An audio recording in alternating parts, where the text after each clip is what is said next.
Hola, buenas tardes, alumnos de Matemáticas 3. Antes de continuar con los temas que estamos viendo, me gustaría tratar de ver algunas dudas que por ahí me estuvieron preguntando de la tarea. Entonces, si recordarán, aquí está la tarea.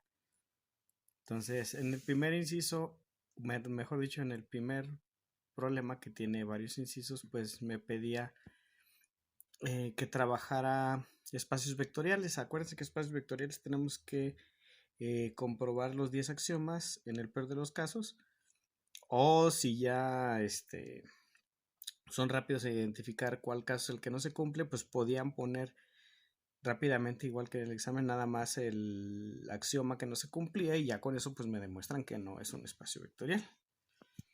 Entonces vamos a ver qué dice. No creo que nos alcance el tiempo para hacerlos todos, pero les voy a dar los tips o las partes con las que rápidamente los pueden resolver. Entonces el 1A me dice que es el conjunto de números naturales como vectores y luego dice coma. Y luego después me dice conjunto de números naturales como escalares. Entonces en realidad son otros dos incisos. O sea, en el A tenían que hacer dos. Uno para números naturales como vectores y otro para números naturales como escalares. Ahora, si no se acuerdan cuáles son los números naturales, pues se meten a internet y el conjunto de números naturales nos dice que son aquellos que son enteros positivos, es decir, los que nos enseñan en la escuelita, 1, 2, 3, 4, 5, 6, 7, 8, 9, 10, 20 hasta el infinito, pero son solamente enteros y positivos. Entonces, para el inciso A, en la parte de vectores, pues los vectores a proponer serían, acuérdense que tenemos dos, podemos ponerle x1, y1 y x2, y2, pero acuérdense que la suma, o mejor dicho, que cada uno de estos números tiene que ser número natural. Entonces, del 1 al 5 se cumplen. Pero ¿qué pasa en el 6? Acuérdense que el sexto me dice que es un alfa que multiplica a x1 y1. Pero este alfa es real. Entonces, al ser real puede ser un negativo o puede ser una fracción. Entonces, el hecho de que sea un negativo cambiaría estos a negativos y por lo tanto el vector resultante me daría negativo. O si es fracción, pues al multiplicarlo también me los convierte en fracción y me daría como resultante un vector fracción. Entonces, por lo tanto, aquí el axioma 6 no se cumple y por lo tanto, pues no es un espacio vectorial. Ahora voy a esto fue con números naturales como vectores. Ahora lo mismo sucede en números naturales, pero como escalares. Entonces, ahora en números naturales como escalares yo tengo un x1 y un x2, porque son números, acá eran vectores, entonces por eso tiene dos dimensiones, pero acá son números, entonces nada más es x1 y x2, no tiene otra componente, nada más tiene una sola componente. Entonces aquí nuevamente igual del 1 al 5 todos se cumplen y volvemos a la misma con el 6, ya que un alfa que es real, si este llega a ser negativo, pues me lo convertiría en negativo, o si es fracción, pues lo convertiría también en fracción y por lo tanto no se cumple. Entonces el primero, inciso A, el número 1, inciso A, pues no se cumple, no son un espacio vectorial. Sucede algo bastante similar con el inciso B. Entonces ahora en el inciso B me dice números enteros Z como vectores y conjunto de números enteros Z. ¿Cuál es el conjunto de los números Z? Pues otra vez, si no se acuerdan, se meten a internet. Ahí me dice que los números enteros Z o el conjunto de números Z son todos los números enteros positivos y negativos. Esta vez sí entran negativos. Y también me dice que como vectores y como escalares. Entonces otra vez perdón, no es el 2, es el 1, inciso B.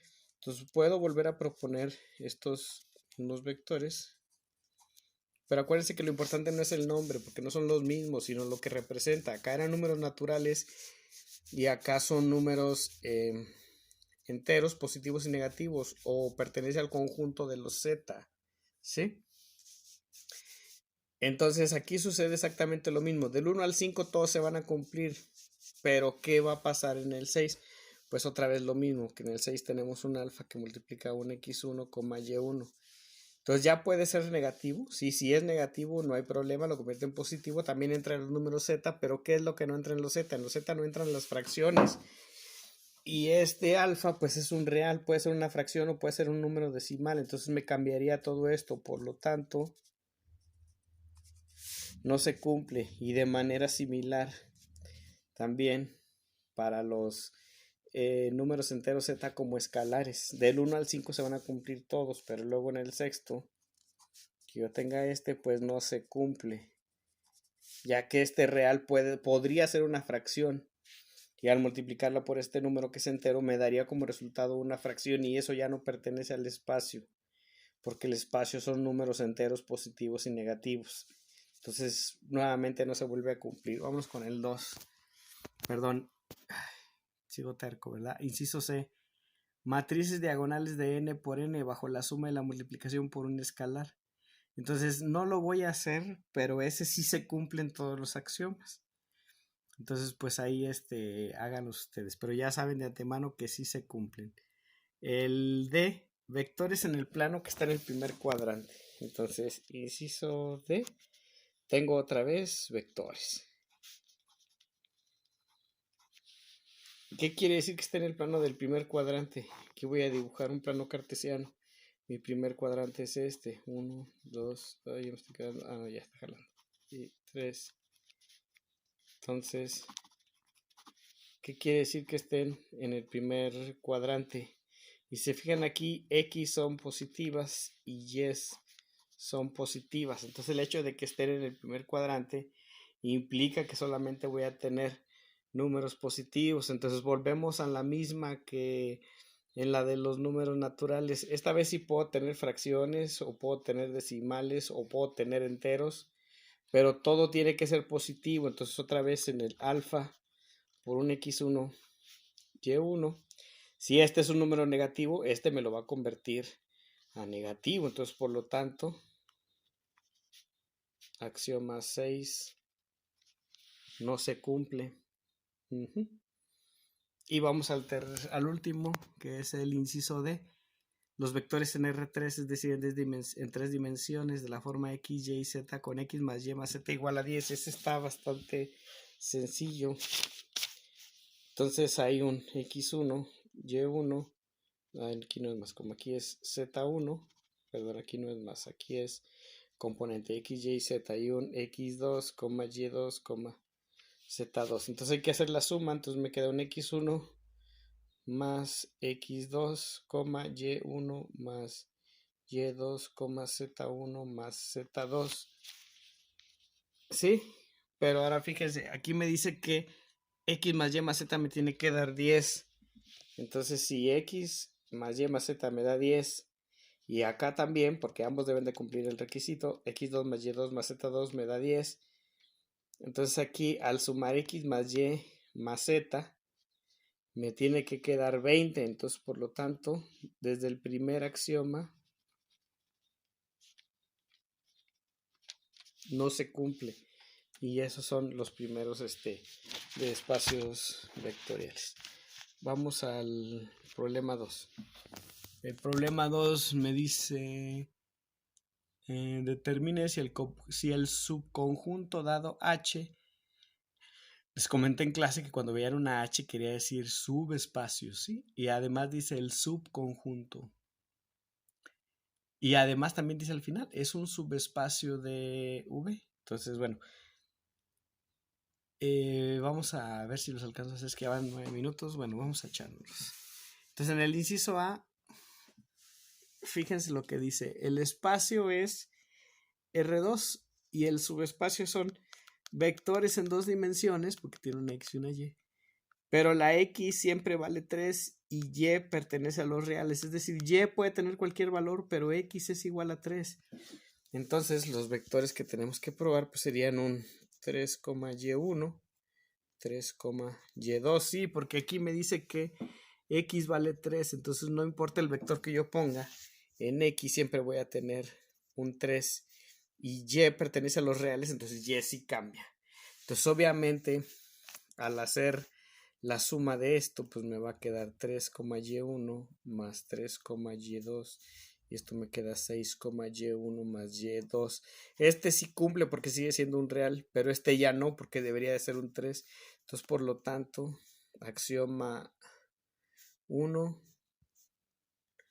no se cumple y no es un subespacio. Vamos al que sigue. El que sigue me dice otra vez, es muy similar. El espacio es R2, es decir, vectores en dos dimensiones. El subconjunto, o lo que tengo que abrir casi es un subespacio, es vectores en dos dimensiones donde X es igual a Y. De hecho, este ya lo habíamos hecho, si se acuerdan, ¿no? Entonces, va a ver, perdón, este es el inciso A y este en el inciso B.